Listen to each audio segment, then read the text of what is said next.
My daughter Emily looked into my eyes and said, "You are a shame." In that moment, I felt like I'd been punched in the gut. I was her father, but it seemed to the world, and especially to her, that I was nothing more than dead weight. But fate had something in store for her that no one could have imagined. When her life hung by a thread, it was my blood, her rejected blood, that kept her alive. This is my story. My name is Michael Thompson, but for a long time, both inside and outside of prison, I was no longer called by my name. To some, I was simply the inmate. To others, the criminal. Few remembered that, first and foremost, I was Emily's father. I grew up in a simple neighborhood in the rural United States. My mother worked as a cashier at a supermarket, and my father, who was supposed to be my role model, left when I was still a child. I learned early on that life didn't offer much room for dreamers. While other kids talked about becoming an astronaut, a football player, or a doctor, I only wanted one thing: to survive. In adolescence, survival took on another name: easy money. I worked menial jobs, washing dishes, carrying boxes in warehouses, but that didn't even pay the rent on a room. And it was in this vacuum of need that the streets opened up a space within me. Before I knew it, I was involved in petty theft, then robbery, and soon something bigger. It was a path of no return, or at least it seemed so. I married young, long before I understood the weight of being a husband and father. When Emily was born, I held that baby in my arms and thought, now everything will change. Now I'll be a real man. But reality was different. I was already too deep in the wrong world, and although my heart wanted it, my choices pulled me in the opposite direction. Crime gave me what honest work never did: the illusion of power, the feeling that I could give something to my family. But along with the money came the shadows, the persecution, the unstable life. The day of the arrest was a turning point. I was at home when the police raided. Emily was just 6 years old. She watched wide-eyed as her father was handcuffed and thrown into the backseat of a police car. That image stuck with her, and with me as well. I still remember her crying, her high-pitched voice screaming, "Daddy, don't go!" And I went. They were 10 years behind bars. 10 years of missing birthdays, graduations, my daughter's first steps as a teenager. 10 years of watching my wife, Sarah, drift away until there was no way back from the marriage. She moved on with her life, and I was left with the cold walls for company. But you know what was the only thing that kept me breathing inside? Emily's photo. I kept it folded inside the Bible that sat on my bed. Every time I thought about giving up, I'd open that photo and promise myself, when I get out, I'll make up for lost time. I'll show my daughter that I'm not just what the world says. When I finally left prison, the world seemed different. The streets had changed, the faces were different. Even the way people lived seemed distant. But deep inside me, a single desire burned: to rebuild my relationship with my daughter. I knew it wouldn't be easy. Emily was already 16, a teenager full of opinions, wounds, and memories of her absent father. The time I spent behind bars was the same time she learned to live without me. And worse, she learned to be ashamed of me. I started slowly. I called a few times, but she rarely answered. When she did, she was cold and distant. It felt like talking to a stranger. I tried to visit, but Sarah said Emily didn't want to see me. So I wrote letters. Some were read, others torn up. Meanwhile, I was trying to get my life together. I got a job at a mechanic shop. It wasn't glamorous, but it was honest, and it paid enough for a room in a small building. I woke up early, worked late, and always imagined that somehow Emily would be proud to see her father was trying. But no matter how hard I tried, it seemed like my every step was invisible to her. I saw her on social media, photos with friends, with her mother, smiling. But none of those smiles had room for me. I was the ghost that stained her story. With each rejection, each closed door, I wondered, will she ever accept me back? Is there forgiveness for someone like me? I knew I'd done wrong. I knew I'd destroyed a part of her childhood. But what hurt most was the thought that I might never have the chance to make amends, and it was in this void of uncertainty that the first shock occurred, the wound that never left my memory. I still remember the day as if it were yesterday. It was a summer Sunday, the kind where the heat seems to stick to your skin. I'd spent the entire morning trying to find the courage to show up at my ex-wife Sarah's house and see Emily. I knew I wouldn't be welcome, but I believed that if she saw me up close, if she noticed my efforts, maybe she'd open a window in her heart. I brought a souvenir box. Inside was a photo of her as a child, the same one that accompanied me all those years in prison. I also included a simple, inexpensive necklace I'd bought with the first solid paycheck I earned working at the garage. For me, that necklace wasn't just a gift. It was a symbol, the beginning of a new life, a sign that I wanted to be different. I knocked on the door with sweaty hands. Sarah opened it. Her look was a mixture of surprise and suspicion. "Michael, what are you doing here?" she asked dryly. Before I could respond, Emily appeared behind her. She was 16, but she looked much more mature. Her hair was tied back in a ponytail, she wore a loose t-shirt, and that look that pierced me like a blade. It wasn't a look from daughter to father. It was one of judgment, of contempt. "What's he doing here?" she said, pointing at me as if I were some intruder. My heart raced. I tried to smile, even though my hands were shaking. "Emily, I just wanted to see you. I brought you something." I held out the box, but she didn't even flinch. Instead, she crossed her arms and gave a wry laugh. "You think a necklace will erase 10 years? You think you can just show up and pretend nothing happened?" The words were harsh, but I took a deep breath. I knew I had to endure. "I don't expect you to forget. I just want you to know that I've changed, that I'm trying." That's when she said the phrase that has never left my memory. "You are a disgrace." The world stopped. I felt like the ground had dropped out from under me. Shame. The word echoed inside me like a hammer pounding relentlessly. I'd been called many things in my life: criminal, thug, ex-con. But hearing my own daughter call me a disgrace, that broke me in a different way. It wasn't just rejection, it was condemnation. I looked at Sarah, expecting some kind of intervention, but she remained silent, simply observing the scene. Maybe she herself was thinking the same thing. She just didn't have the courage to say it. I tried to speak, but no voice came out.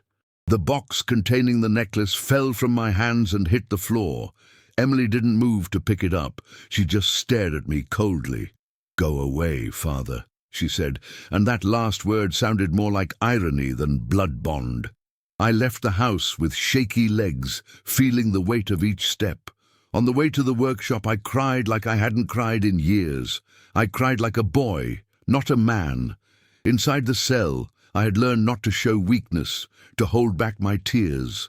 But there, alone, away from everyone, I couldn't hold it back. That phrase kept repeating in my head, "You're a disgrace." I thought about her eyes, the way she'd spat those words with such conviction. It wasn't just teenage anger. It was contempt, genuine, deep. That night, lying in bed, I stared at the ceiling for hours. I wondered if she was right. Was that really all I was? An embarrassment? Maybe I was. After all, what kind of father loses 10 years of his daughter's life? What kind of man trades his own family for a life of crime? But there was something inside me that fought against that label. I knew I had messed up. I knew I had failed. But I also knew I was trying. And no one saw it, not even her. In the following days, I returned to work in the shop, but every hammer blow, every engine disassembled, seemed to echo the same word within me: shame. My co-workers didn't know what had happened, but they noticed my sadness. One of them even asked me, "Is everything okay, Mike?" I forced a smile and replied, "Yes, just tiredness." But it wasn't fatigue, it was pain, a silent pain, hidden behind the noise of the machines. I spent weeks ruminating on that encounter. I stared at the necklace that had fallen to the floor, now crumpled, and remembered the way she'd rejected me. With each memory, my heart sank deeper. The truth is, prison wasn't over when I walked out the doors. It was still with me, in my mind, in the way the world saw me. And now it was also in the way my daughter saw me. I wasn't just an ex-convict. I was, in her eyes, an irreparable failure. And that's how I realized, no matter how much I wanted to start over, the past would always haunt me. No matter how hard I worked, how many sleepless nights I spent trying to be a better person, to Emily, I would still be just that, an embarrassment. After that day, I heard Emily tell me I was a disgrace. My life went into silent turmoil. On the outside, I continued working in the shop, getting up early, putting in my hours, trying to be a normal man. But on the inside, her every word echoed like unceasing thunder. At first, I thought time would smooth things over. I imagined that perhaps in a few months Emily would begin to notice my efforts, to see that I was there, steadfast, trying to rebuild everything. But reality was cruel. The more I tried to get closer, the more distant she became. I discovered that she began to avoid even saying my name. At family gatherings, when someone mentioned your father, she would look away and say, "He's not my father. He just gave me life." These phrases came to me like knives. Cousins, aunts, even friends told me, perhaps without meaning to hurt. But each story was another brick in the wall that separated me from her. I remember one incident in particular. It was her 17th birthday. I'd bought a simple cake, nothing fancy, but it had been made with effort. I asked Sarah if I could drop by for just a few minutes to deliver it. After much insistence, she agreed, but made it clear, "Michael, don't expect too much. She's not ready." When I arrived, the house was already full of her friends, teenagers laughing, taking pictures, and eating pizza. I entered shyly, cake in hand, trying not to look out of place. Some looked at me strangely, others suspiciously. It was as if everyone there knew my story. Emily, upon seeing me, froze. The smile she'd been wearing disappeared. Instead of joy, something between embarrassment and anger appeared on her face. "What's he doing here?" she said loudly, loud enough for everyone to hear. Silence. All eyes turned to me. Sarah tried to soften the blow. "He just came to bring a cake, Emily." But her reaction was even crueler. "I don't need anything from him. I already told you I don't want anyone knowing who he is." I stood there, motionless, the cake still in my hands. I looked around and saw the embarrassed looks on her friends' faces, some whispering, others chuckling quietly. There, in the middle of that room, I felt the weight of the shame she'd been so vocal about. It wasn't just between the two of us. Now it was public. She wanted to make it clear, in front of everyone, that I wasn't part of her life. Without saying anything, I placed the cake on the table and left. The sound of laughter coming back behind me was the most bitter memory of that day. I returned home with a broken heart. I lay in bed and seriously considered giving up. Maybe that was what she wanted. Maybe the greatest gift I could give her was to disappear for good, vanish from her life so as not to cause any more embarrassment. But there was something stopping me, something I couldn't explain. Maybe it was a father's love. Maybe it was the stubbornness of someone who's already lost so much in life. I simply couldn't let go. Still, each attempt seemed to make the situation worse. I called, but she didn't answer. I texted, but she didn't respond. When she did respond, it was only to remind me that she didn't want any contact. Once, she wrote, "You'll never erase what you did. You ruined my childhood." Those words stayed with me for weeks. I felt like I was trying to swim against a current, growing stronger, more and more relentless. And it wasn't just Emily. Society also seemed intent on reminding me who I was. At the shop, even if I worked properly, there was always someone who would look askance, someone who would whisper ex-con. When the police slowly drove down the street, I felt like I was being personally monitored, as if they were waiting for my next slip-up. It was an invisible prison. I no longer had iron bars, but the looks, the words, the whispers, they were chains that kept me bound. One time when I tried to talk to Emily again, she lost her temper. It was in the school parking lot, and I waited for her to leave, thinking we could talk alone. But when I approached, she yelled, "I already told you I don't want you near me. Don't you understand? You ruin everything. You're just a stain on my life." And again, dozens of eyes turned to me. Teenagers, teachers, all looking as if I were an intruder, a danger. I left there with my face burning with shame. That was the day I realized it wasn't just her anger, it was her opinion, her identity. To Emily, I was a mistake. The conflict within me deepened. On one side, the desire to prove that I wasn't just my past. On the other, the relentless rejection of the person who mattered most. The more I tried, the further away she became. It was like chasing a shadow that could never be reached. And deep down, I started to believe that maybe she was right. Maybe I really was a disgrace. I spent sleepless nights pacing my small room, wondering if I should persevere or give up. The weight of loneliness crushed me. I no longer had a wife, no real friends, no family who accepted me. Emily was the only reason I got up each day, and yet she rejected me. The conflict wasn't just between us anymore, it was within me. I was being pushed to the bottom of an emotional well, and each word she said was another stone thrown at me. What I didn't know was that this wasn't the bottom yet. The worst was yet to come. There came a time when I simply saw no way out. It wasn't just Emily's rejection anymore. It wasn't just the shadow of my past. It was as if the whole world had organized itself to remind me every second that I no longer had a place. At the shop, they started cutting my hours. The owner said it was due to a lack of demand, but I knew the truth. Some customers, upon learning about my history, no longer wanted to leave their cars in my care. "I don't trust ex-convicts," I heard once, as a customer stormed out the door. It was like a punch in the gut. Little by little, money began to run out. The room I rented was cramped, with damp walls and a musty smell, but even that began to feel like a burden to my wallet. I counted coins to pay the rent, and sometimes ate only bread and water for dinner. It was a constant reminder that, even though I tried to live honestly, life was unwilling to forgive me. But none of it hurt as much as my daughter's indifference. I tried to convince myself that things could get better, but every attempt was crushed by reality.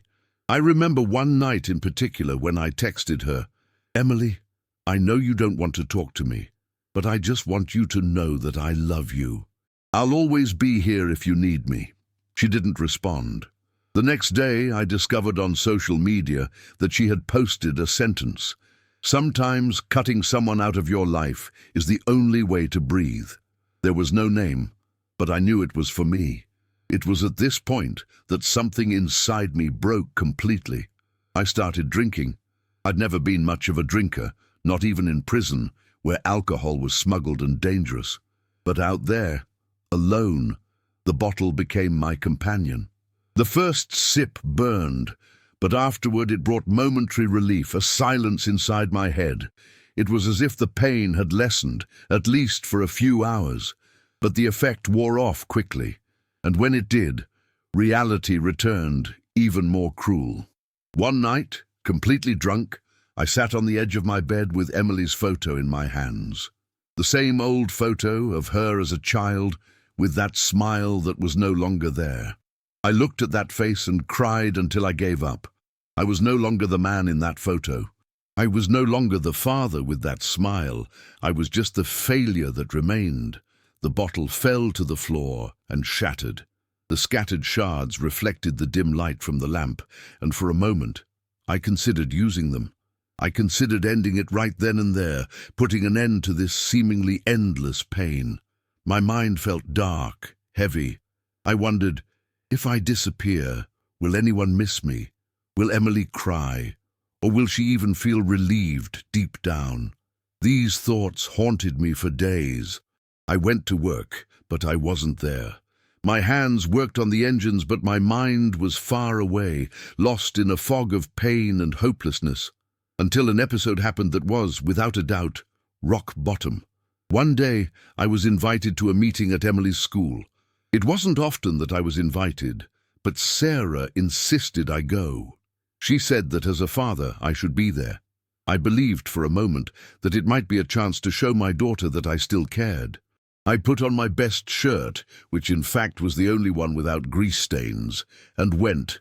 I sat in the auditorium trying not to attract attention, but the moment Emily saw me, the whole atmosphere changed. Her eyes widened, she crossed her arms and whispered to her friends next to her.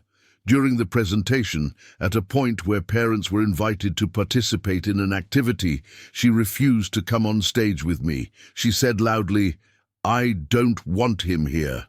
Once again, all eyes turned to me. Some with pity, others with contempt. I shrank back in my chair, wishing I could disappear. I left before the end, wandered the streets aimlessly until I reached a deserted park. I sat on a bench and cried like never before. Night fell, and I remained there, staring into the void, wondering if life still had meaning. It was at that moment that I understood what it meant to be truly alone. It wasn't just about not having people around.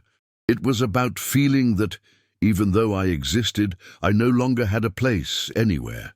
That was my breaking point. The point where the pain couldn't hold inside me anymore.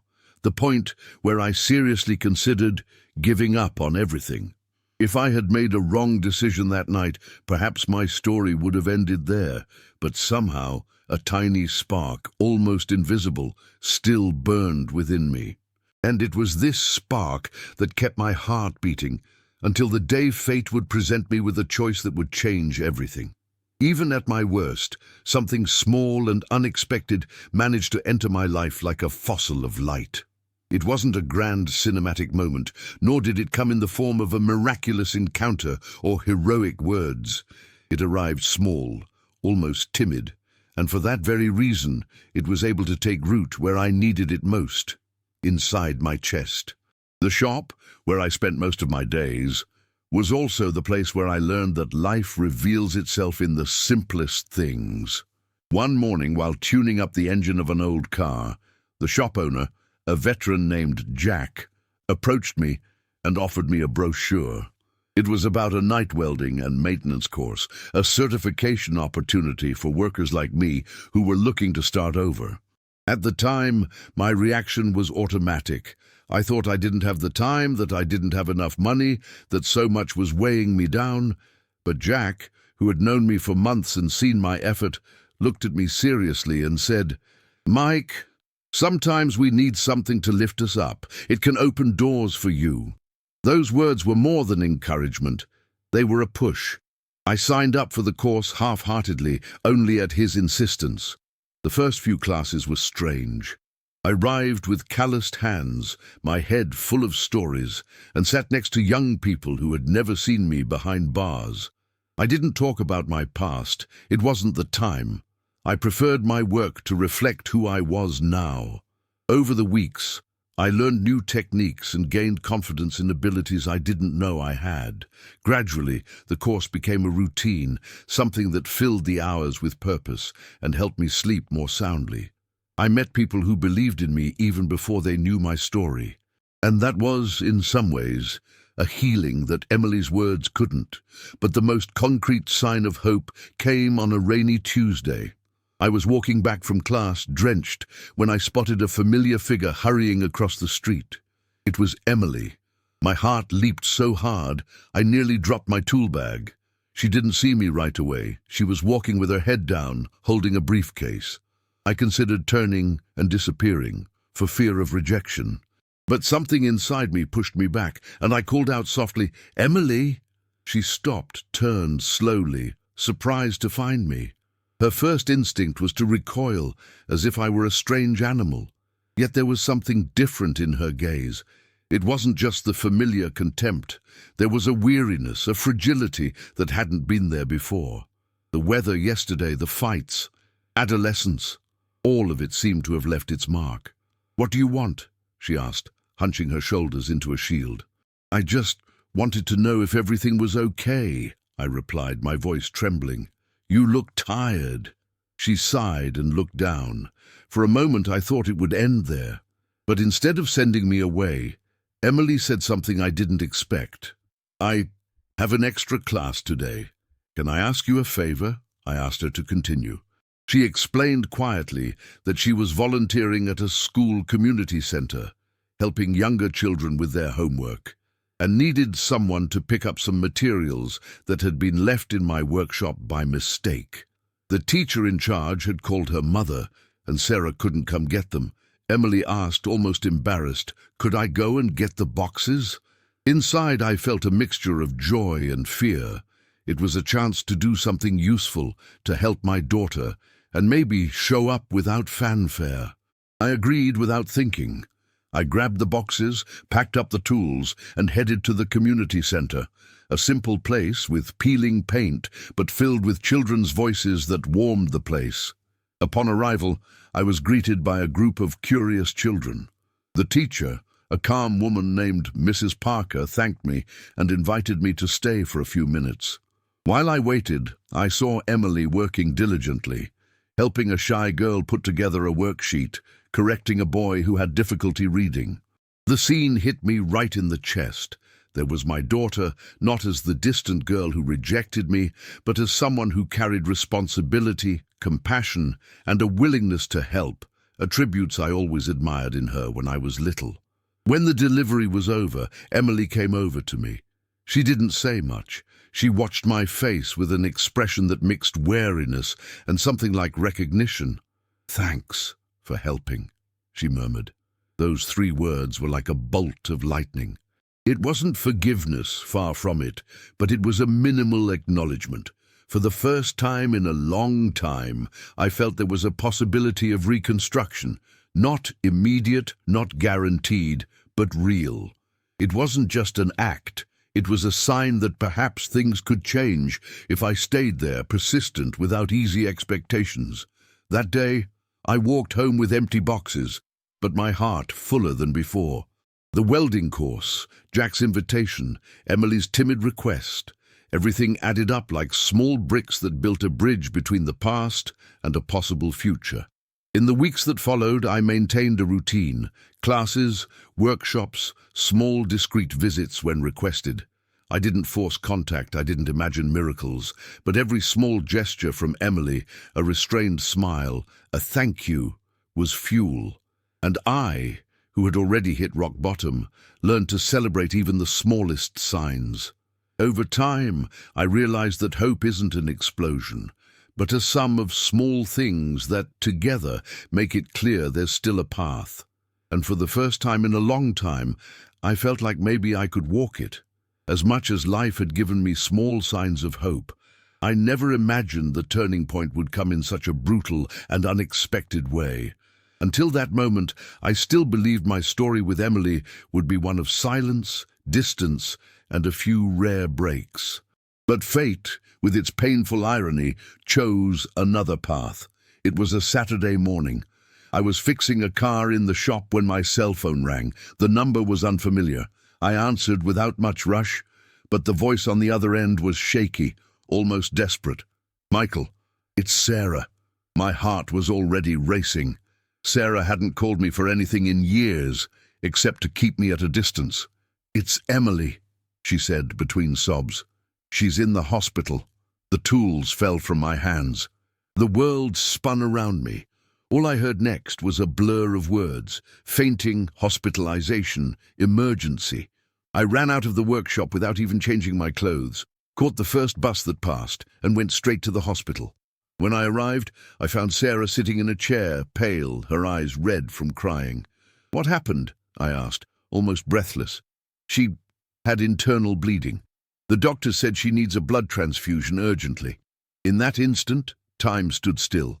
A hemorrhage. A transfusion, words that seemed bigger than my own mind could process. I just wanted to run to the room and hug my daughter, but reality held me with an iron grip. My little girl was between life and death. The doctor approached, a chart in his hands. He looked at me, then at Sarah, and said directly, "We need compatible donors. We've already tested some family members, but no one has been a good fit yet. Can you come with us for the tests?" I nodded immediately. I walked into a cold, white room and let them draw my blood. As I waited for the results, my hands shook uncontrollably. I stared at the white walls and repeated to myself, "Please let it be me. Please let it be me." Minutes later, the doctor returned. A small smile appeared on his face. "You are compatible." Tears welled in my eyes. I, the rejected man, the father she called shame, was the only one capable of saving her life in that moment. I didn't think twice. I accepted immediately.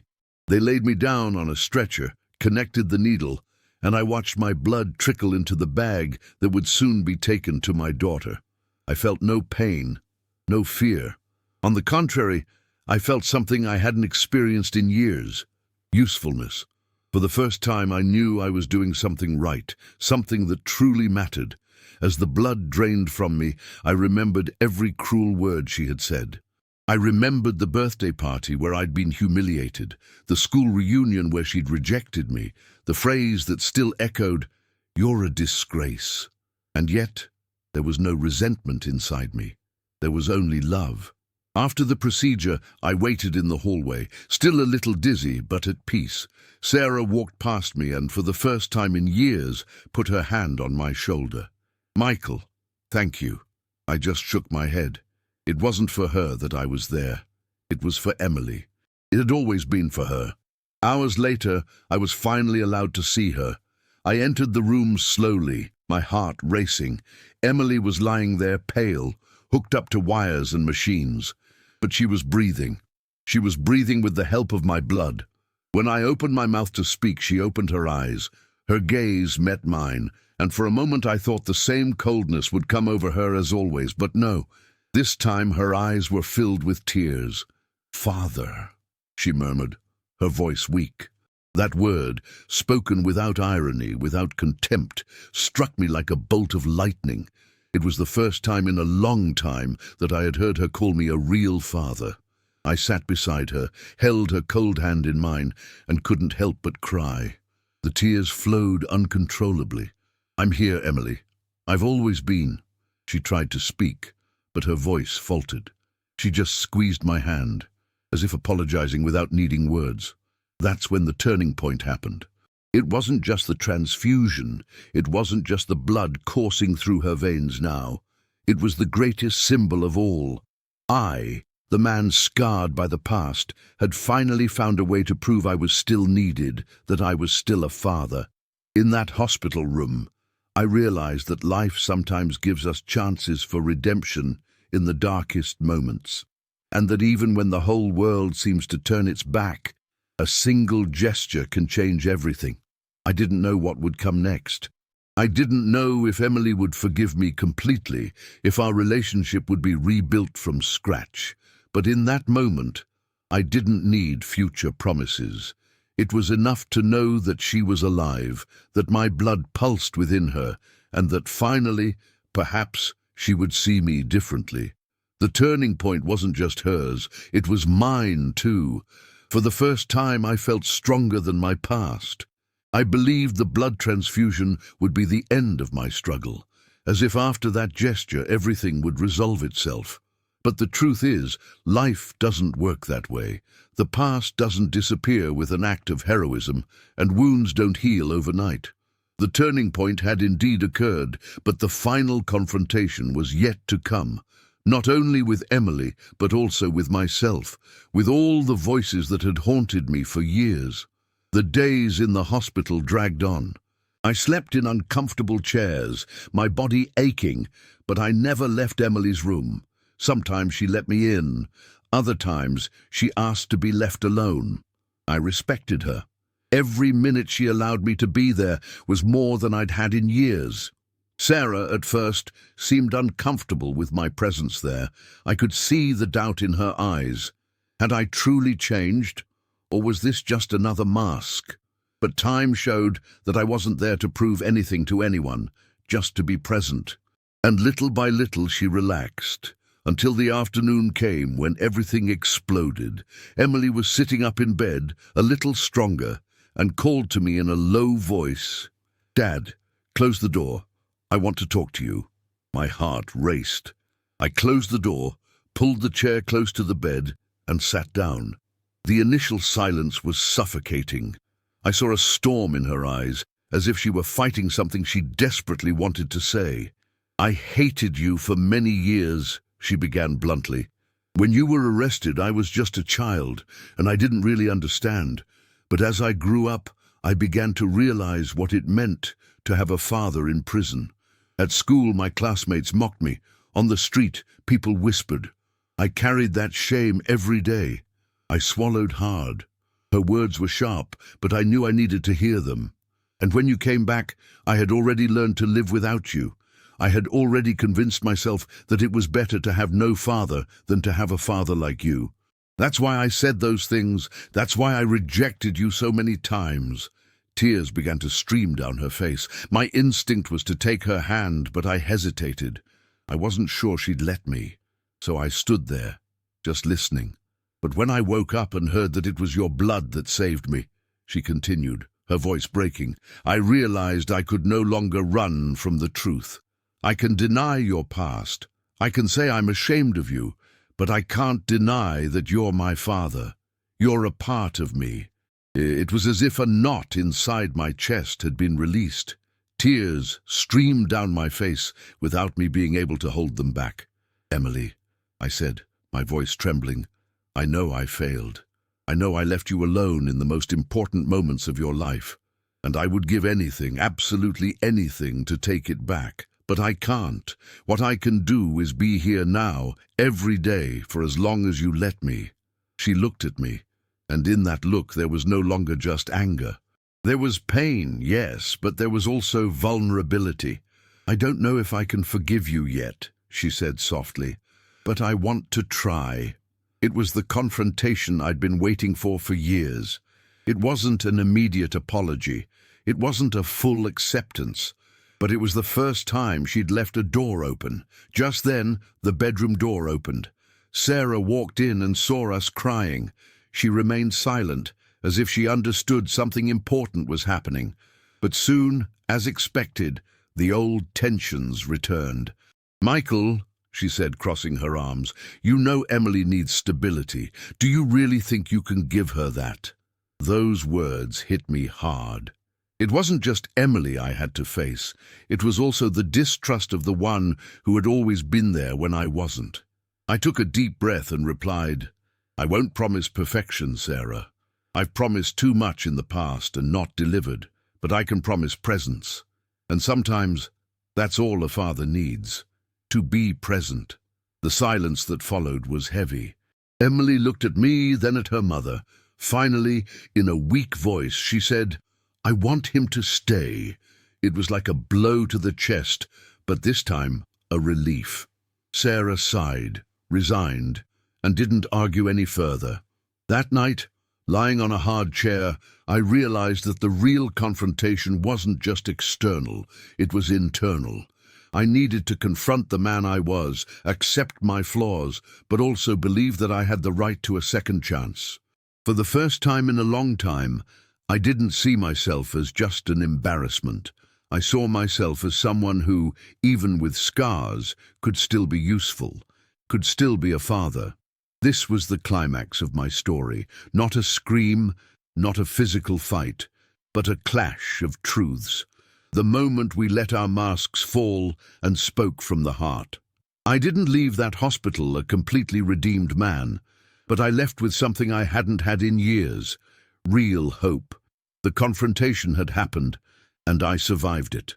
I never imagined that the same man my daughter had called a disgrace would be remembered weeks later as the one who saved her life.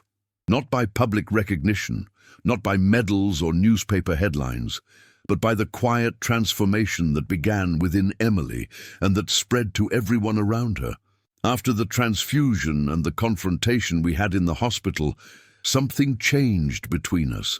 It wasn't a magical reconciliation like in the movies, but it was real.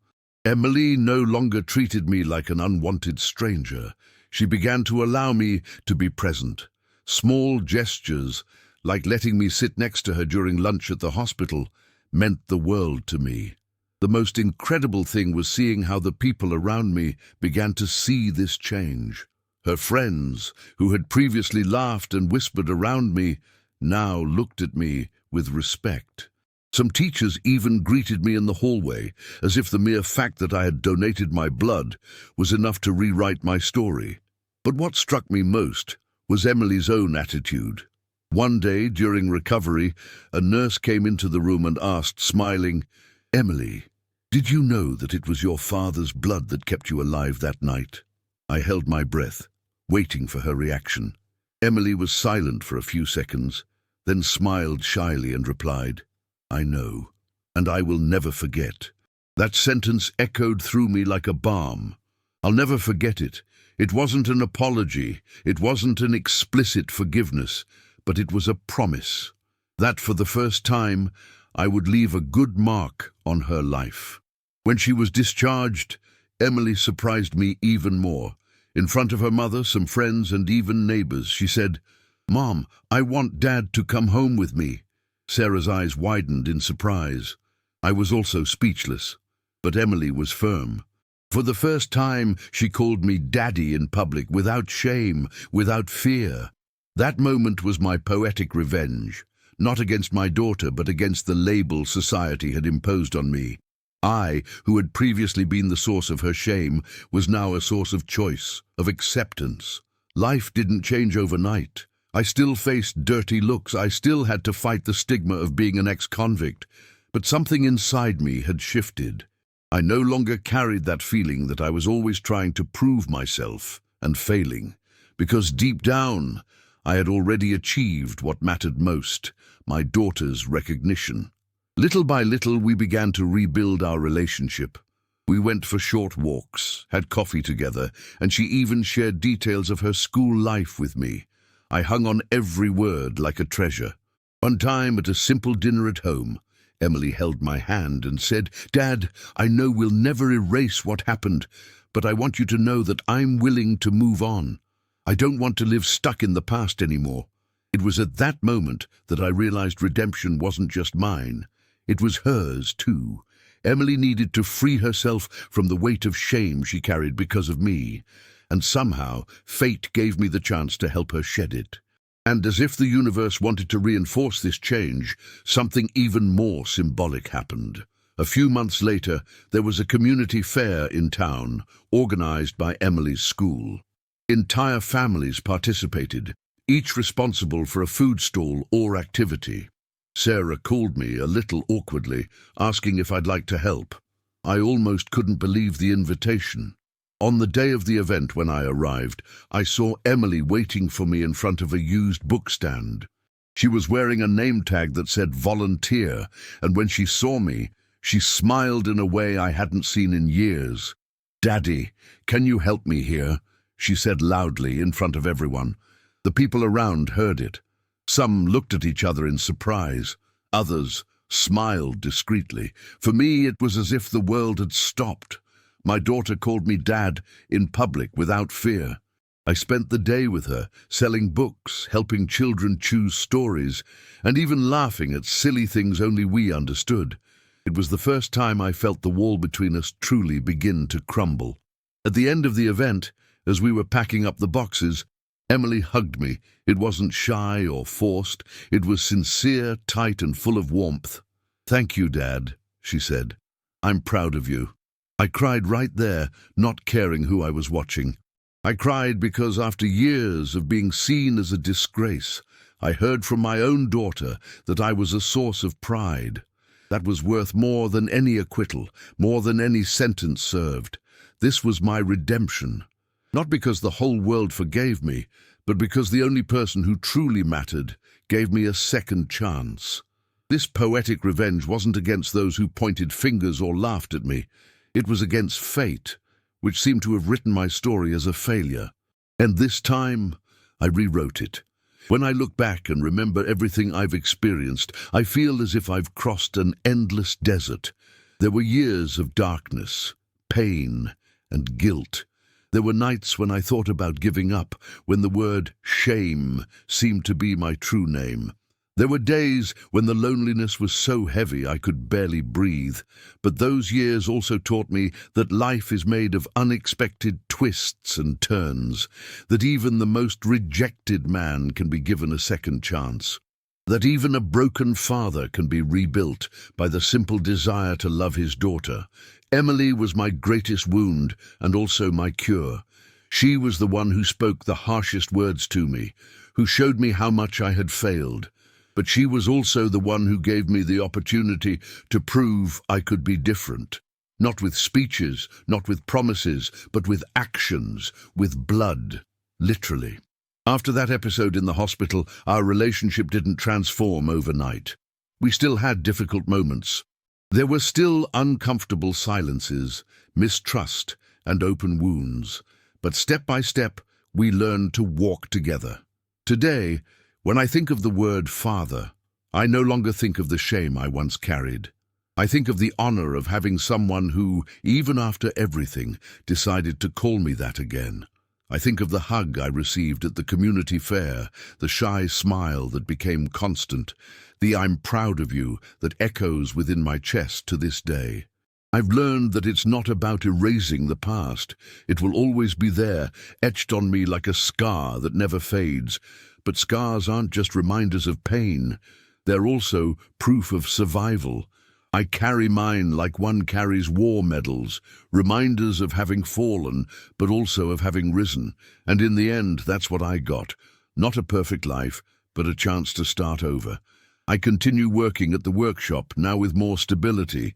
I even managed to form a small partnership with Jack, the man who believed in me when no one else did. At night, I continue to improve my skills with technical courses. Not because I expect a brilliant career, but because I want to show Emily that it's never too late to learn, to change, to become a better person. She, in turn, flourished. Today, she plans to study nursing, perhaps influenced by her experience at the hospital, perhaps by her own calling. And when she told me this, I smiled and said, "It makes sense, daughter. You've always looked out for others, even when you didn't realize it." She laughed, and it was in that laughter that I found the peace I had been searching for. I still face judgmental looks, I still hear whispers when someone discovers my past, but now those looks no longer carry the same weight, because when I come home and my daughter calls me Dad, that's enough to silence any outside voice.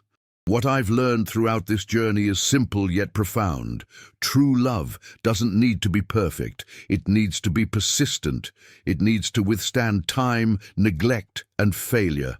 It needs to exist even when it seems impossible. I'm no longer the man Emily called shame. I'm the man she calls father. And that, to me, is the greatest victory I could ever achieve. Today, when I close the workshop door after a day's work, I feel something I haven't felt in a long time. Freedom. Not the physical freedom of someone who's left prison, but the emotional freedom of someone who's no longer carrying invisible chains. I feel like I'm finally free. Free to be who I choose to be, not who the world said I was. Free to love my daughter without fear of rejection. Free to believe that a man can fall 1,000 times, but still get up once more. And above all, free to look in the mirror and no longer see a disgrace, but a survivor. I close my eyes, take a deep breath, and let the last image sink in. Emily smiling, arms open, calling me Dad. It's in this frame that I want to live forever. And when I close the door of my house at the end of each night, I feel that, finally, I am at peace.